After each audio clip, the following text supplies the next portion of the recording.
La commission d'enquête parlementaire sur les violences faites aux enfants dans le cadre scolaire ici en France a rendu ses conclusions. Elle n'épargne pas l'actuel Premier ministre dans l'affaire dite Notre-Dame de Bétharram, du nom de ce collège-lycée catholique des Pyrénées-Atlantiques, visé par plus de 200 plaintes d'anciens élèves pour des violences physiques et sexuelles commises durant des décennies. François Bayrou, alors ministre de l'Éducation à l'époque des premières révélations, en aurait été informé. Pourtant, ces violences ont perduré. Le décryptage de Sophie Samay. Notre rapport présente 50 recommandations. 4 mois de travail, plus de 130 témoignages édifiants, dont découlent aujourd'hui 50 recommandations. Celles mises au point par la commission d'enquête parlementaire sur les violences faites aux enfants dans le cadre scolaire, après le scandale de Bétharram, cet établissement catholique visé à lui seul par plus de 200 plaintes d'anciens élèves. Parmi ces recommandations, celle de proposer une réparation et une indemnisation des victimes, de rendre imprescriptibles certaines infractions commises sur les mineurs, ou encore de former davantage le personnel de l'éducation avec rappel annuel de leur obligation de signalement. Mais parce que ces violences n'appartiennent pas qu'au passé ni à Bétharram, la commission d'enquête parlementaire préconise aussi d'inscrire dans le code de l'éducation l'interdiction de tout châtiment corporel ou traitement humiliant à l'égard des enfants. Ces violences à l'école ont eu lieu dans toute la France, dans des centaines d'établissements, avec des milliers de victimes pendant des années. Donc oui, on peut dire que c'était systémique, qu'elles sont encore présentes aujourd'hui dans des établissements privés, publics. Et donc je crois que d'une affaire Bétharram, qui a été le point de départ de cette commission d'enquête sur l'initiative de mon collègue co-rapporteur Paul Vannier, on a aujourd'hui un phénomène. Ce rapport de 318 pages pointe aussi un défaut d'action de François Bayrou face aux violences dénoncées à Bétharram, alors qu'il était ministre de l'Éducation nationale. Mais plus encore, c'est l'inaction de l'État dans son entièreté qui est dénoncée. Effectivement, François Bayrou a sa responsabilité, mais il n'est pas le seul.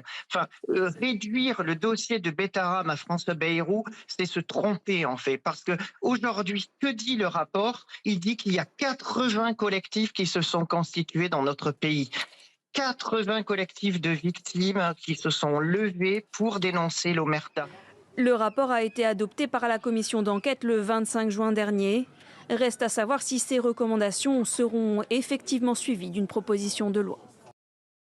J'ai le plaisir d'accueillir le co-rapporteur de cette commission d'enquête parlementaire sur ces violences commises en milieu scolaire, le député La France Insoumise, Paul Vannier. Bonjour. Bonsoir, bonjour.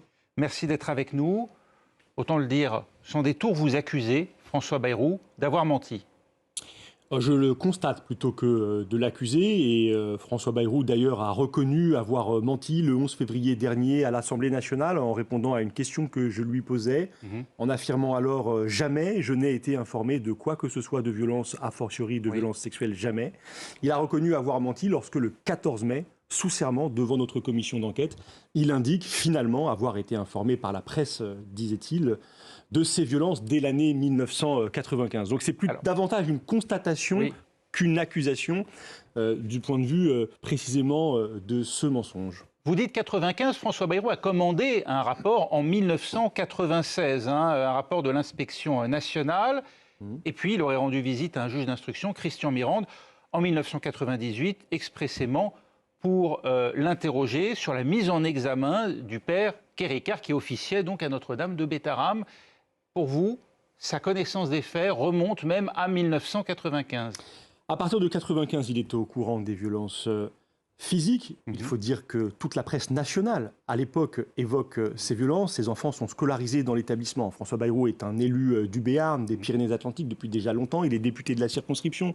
Il est président du Conseil général. Il est ministre de l'Éducation nationale. Il est évidemment informé. Évidemment, il bénéficie au moins du bénéfice du doute, d'une présomption d'innocence en la matière. Moi, je m'appuie sur les déclarations de François Bayrou, puisque sous serment, il a fait cette affirmation devant nous le 14 mai. Il a maintenu sous serment d'avoir pas eu d'informations, d'autres informations que par la presse, très exactement. Oui, voilà ce qu'il a déclaré le 14 mai devant la commission d'enquête. Vous le confirmez, il était par la presse, comme il l'a dit. Autrement que par la presse. Mais dans la presse, toutes les informations sur ces violences physiques étaient disponibles, et notamment le fait qu'un parent d'élève avait déposé une plainte car son fils avait reçu un coup l'ayant rendu sourd. Effectivement, la presse évoquait à l'époque des sévices physiques sur certains élèves de Notre-Dame de Bétarame. Tout à fait. Je ne comprends pas bien l'enjeu de ce débat que nous avons là, puisque tout indique que François Bayrou, donc en 95... Ce que je suis en train de vous dire, c'est ce qu'on pouvait lire dans la presse. Donc il a menti en affirmant ne pas être informé de cela préalablement.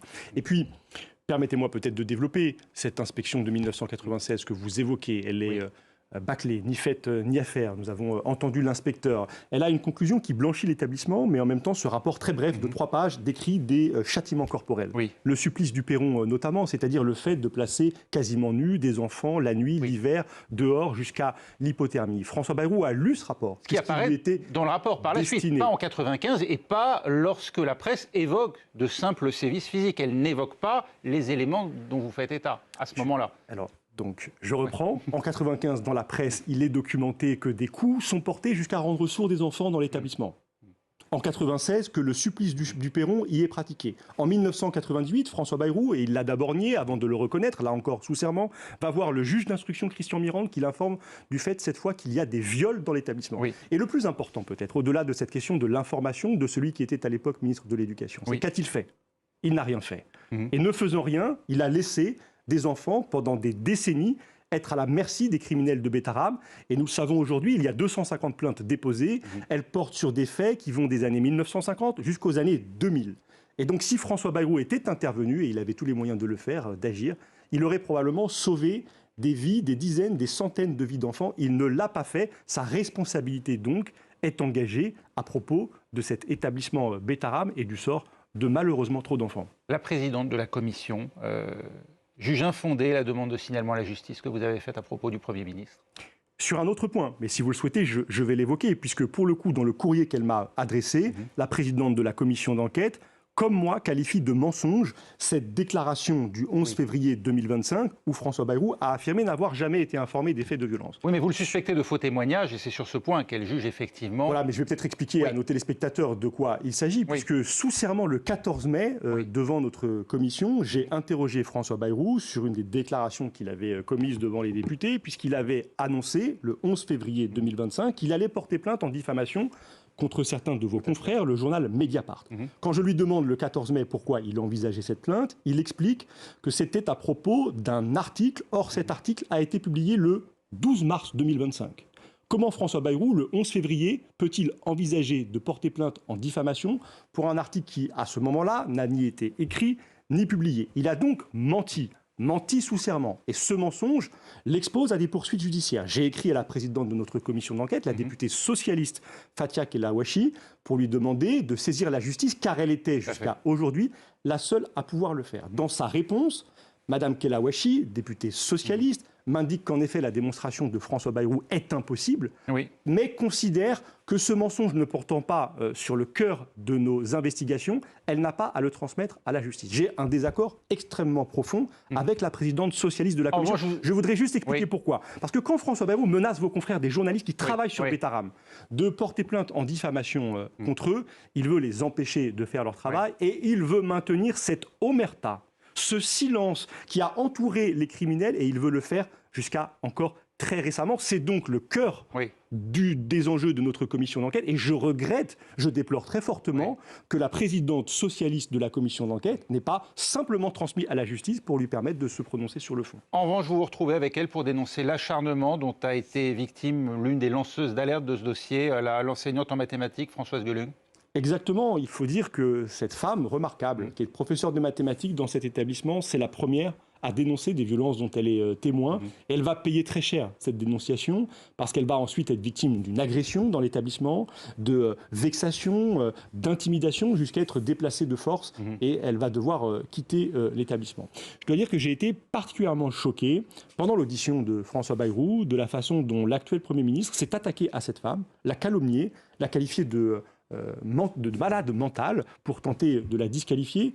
Et cela me paraît extrêmement grave, parce qu'il faut non pas menacer les lanceurs d'alerte, mais il faut les encourager. Il faut leur dire qu'un statut des lanceurs d'alerte existe, c'est l'une de nos recommandations, qu'il peut les protéger. Et il faut appeler chacune, toutes celles et ceux qui sont témoins de ces violences en milieu scolaire, c'est celle qui nous préoccupe, à les dénoncer à la justice, à les dénoncer aux chefs d'établissement lorsqu'ils sont là, pour qu'elle ne puisse se reproduire. Un statut de lanceur d'alerte, quelles autres recommandations faites-vous ? Oh, énormément. D'abord, la création d'un fonds d'indemnisation pour reconnaître officiellement ces victimes et les accompagner dans des parcours de soins qui sont très coûteux, qui sont très longs, car ces victimes, 20 ans, 30 ans, 40 ans, 50 ans après les crimes dont elles ont été l'objet, sont encore ravagées et nécessitent parfois des soins psychologiques. Nous proposons la création d'une cellule Signal-Éduc, une cellule de signalement nationale centralisée qui garantisse un suivi des signalements, un suivi auprès des personnes qui ont émis ces signalements, un suivi aussi auprès de la justice et une capacité pour cette cellule Signal-Éduc à saisir